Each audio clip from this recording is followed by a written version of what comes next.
Let's jump right into one of the biggest questions we all ask ourselves. Can money really buy you happiness? We all have a gut feeling, but today we're going to dig in and see what the actual data, the psychology, and the hard numbers have to say about it. But before we even get to the global charts, let's start with this feeling right here. This quote just cuts straight to the heart of a pattern that, so many of us fall into. That feeling of getting ahead only to somehow end up right back where you started. It's a loop, and understanding this loop is everything when it comes to answering our big question. All right, so let's get into the hard evidence. We're going to follow the data, starting with a big picture look at the link between a country's income and how happy its people say they are. Now, the story starts out pretty simple, but trust me, it gets complicated and a whole lot more interesting really fast. So, first things first, let's look at where the connection between money and happiness is an absolute no-brainer. Because yes, there are definitely times and places where more money directly translates into a whole lot more happiness. I mean, it just makes sense, right? For countries where a huge chunk of the population is still just trying to meet their basic needs, any economic growth is a massive boost to well-being. When a rising income means you can suddenly afford better food, a safer home, healthcare for your family, the impact on happiness isn't just real, it's enormous. Okay, so what you're seeing here is the proof. These numbers, they're called R-squared values, and all they really do is measure how strong the link is between two things. In this case, income and happiness. The closer to one, the stronger the link. And for countries like Pakistan, India, and the Philippines, these values are just sky high. It's a crystal clear signal from the data. In these economies, money is a huge driver of well-being, plain and simple. All right, but this is where the whole story flips on its head. Because once a country hits a certain level of wealth, that nice, straight line between money and happiness, well, it starts to bend, and then it breaks. We hit what you could call the happiness plateau. And this phenomenon actually has a name. It's called the Easterland Paradox. It's this super weird observation that, yeah, richer people inside one country are usually happier than poorer people. But, and here's the kicker, as a rich country gets even richer over decades, the average happiness level of the entire population doesn't seem to go up at all. It just stays flat. This table just lays out the paradox perfectly. You've got India with that super strong positive link we talked about, but then look at the other developed nations. I mean, check out Australia. The relationship is actually negative. As income went up, reported happiness went slightly down. And New Zealand? The link is basically zero. Income just isn't moving the needle anymore. And that makes Germany a really fascinating outlier, doesn't it? Makes you wonder what they're doing differently. And seeing the trend lines makes it even more obvious. Here you have two wealthy, developed countries on completely different journeys. On one side, Germany's happiness has been slowly climbing with its economy. On the other, Australia's has drifted down. This proves that once you get past a certain point, there is no universal rule. More money does not automatically equal more happiness. So what in the world is happening here? If the economy is growing and we have more stuff than ever, but our collective happiness is stuck in neutral, what is this invisible force that's holding us back? To figure that out, we have to look away from the economy and turn towards psychology. The answer to this paradox isn't found in some dusty economic chart. Nope, it's inside our own heads. It's a powerful, fundamental aspect of how our brains are wired. It's a concept called the hedonic treadmill.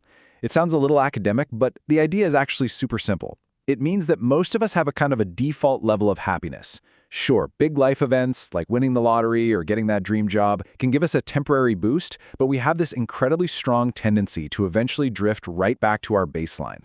Think about it in your own life. You get a big raise at work. For a few weeks, maybe a couple of months, you're on top of the world. That's the happiness spike. But what happens next? Well, that new salary just becomes normal. Your expectations catch up. Your lifestyle expands a little bit. And then, before you know it, you're back to feeling pretty much how you felt before, just with bigger bills. You're running faster, but you haven't actually gone anywhere. That's the treadmill. This quote just nails it. The goalposts are always moving. As our income goes up, what we want and what we feel we need also goes up. We're constantly chasing a moving target.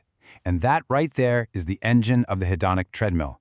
It's why an entire country can get richer and richer without actually getting any happier.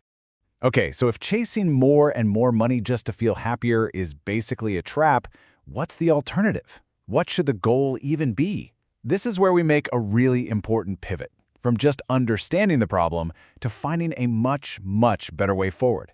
It's all about redefining the finish line. And this is the big reframe. This is the whole game. The real prize isn't a bigger house or a fancier car. The ultimate goal is freedom. It's the ability to wake up one day and say, I can do whatever I want today. The single greatest power of money is its ability to buy you control over your own time and your own choices. And the polar opposite of this freedom isn't just about having a low bank balance. It's being psychologically trapped in a loop that actively prevents you from ever building that freedom, no matter how much money you earn. In this loop, it's all about feelings, not about math. It starts with a trigger. Stress from work, scrolling Instagram and seeing someone else's vacation, or just being flat out tired. That trigger sparks a raw emotion, like fear or shame or even just boredom. And that feeling drives you to an action, spending money, often impulsively, just to escape that feeling for a minute. But that relief is always temporary, and it's followed by guilt, which just resets the whole cycle and leaves you right back at square one. This brings us to such a critical idea, something most people get backward. We see a nice car or an expensive watch, and we think that person is wealthy.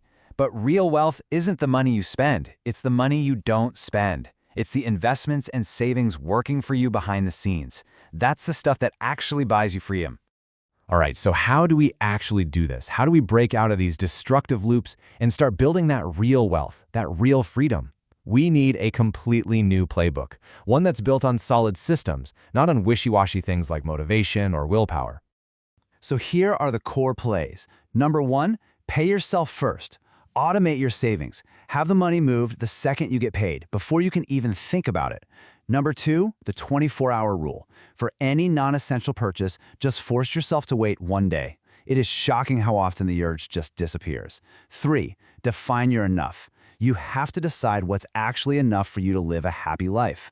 Otherwise, the goalposts will just keep moving forever. 4, fix money with structure. Don't rely on feelings. A simple budget is a structure.